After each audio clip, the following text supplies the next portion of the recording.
Haley's job as governor doesn't matter for many SC voters. Columbia, for many South Carolina voters choosing who they want to challenge President Joe Biden, Nikki Haley's 6 years as governor here factors far less into their decision than who she's trying to topple. Home state advantage melts away against former President Donald Trump.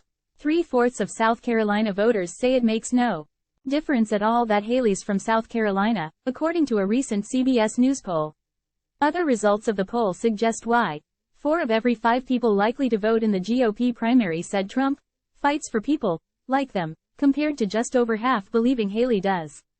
3/4 said Haley is not part of Trump's Make America Great Again movement. Vote as answers also suggest Haley's attacks on Trump may backfire among the MAGA faithful, with nearly 2/3 calling her criticism of Trump's mental fitness unfair. And despite her assertions that she's more likely to beat Biden, most South Carolina voters still believe Trump has the better chance, according to the CBS poll of registered voters conducted between Feb 5 to 10.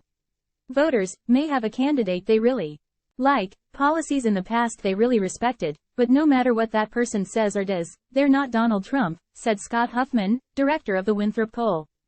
His latest poll, released last week, showed Haley trailing Trump by 36 percentage points among people likely to vote in the February 24 contest that pits the former president against the former governor.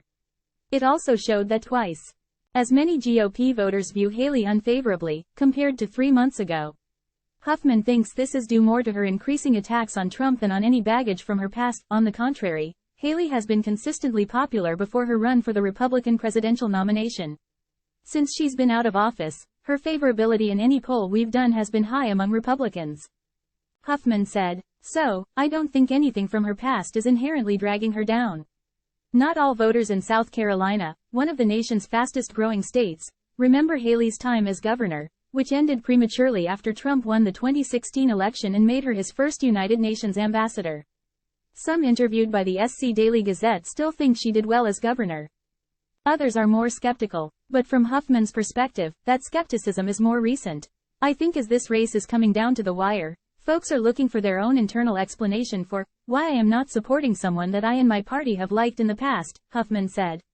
Some voters took issue with specific policies from Haley, such as a proposal to raise the age at which younger workers will be able to retire and collect their Social Security benefits.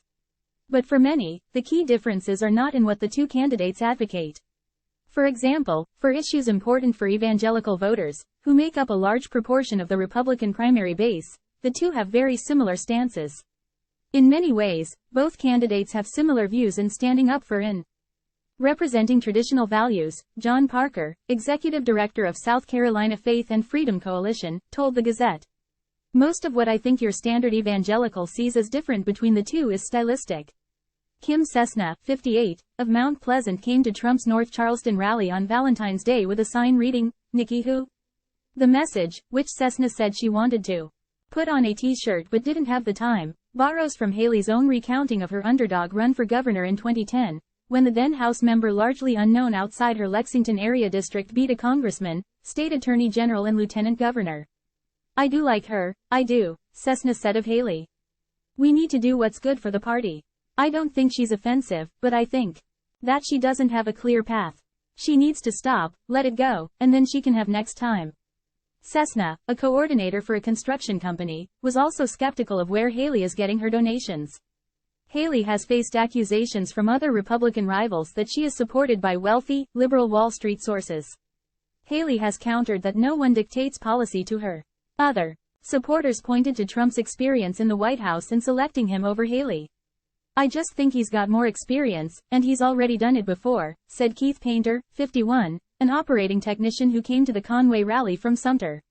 Standing in line for Trump's rally in North Charleston, Katie Limbaker said she was glad Haley ran and was proud to have 2 South Carolinians running for president, including Senator Tim Scott of North Charleston, who dropped out and endorsed Trump.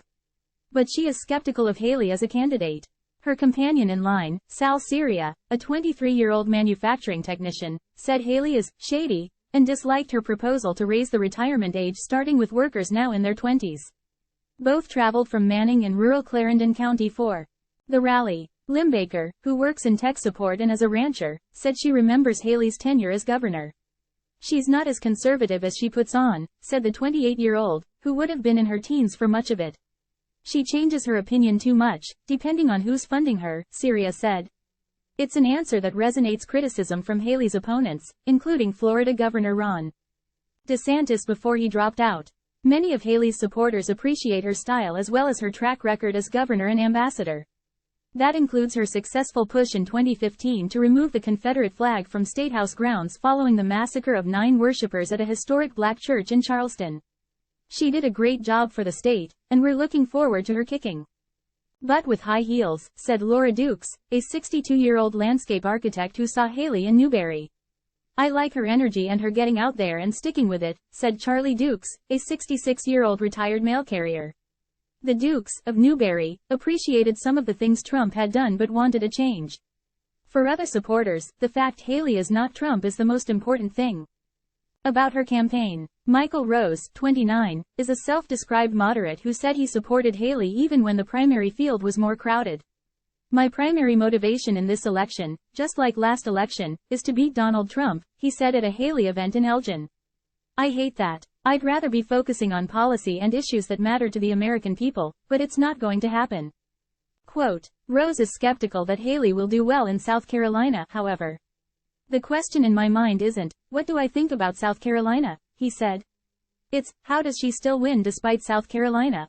Huffman, the pollster, said that for Haley a smaller than expected loss in the state where she was once CEO is as close to victory as she is likely to get, especially with little time left to turn things around. If she loses her home state by 30 points, that's a very tough thing to take with you into the Super Tuesday states, Huffman said, referring to the March 5 contest in 15 states. If she can claw back and still lose the state but not by nearly as much, that will almost be seen as an incredible comeback. Abraham Kenmore is a reporter covering elections, healthcare, and more. He joins the SC Daily Gazette from the Augusta Chronicle, where he reported on Georgia legislators, military and housing issues.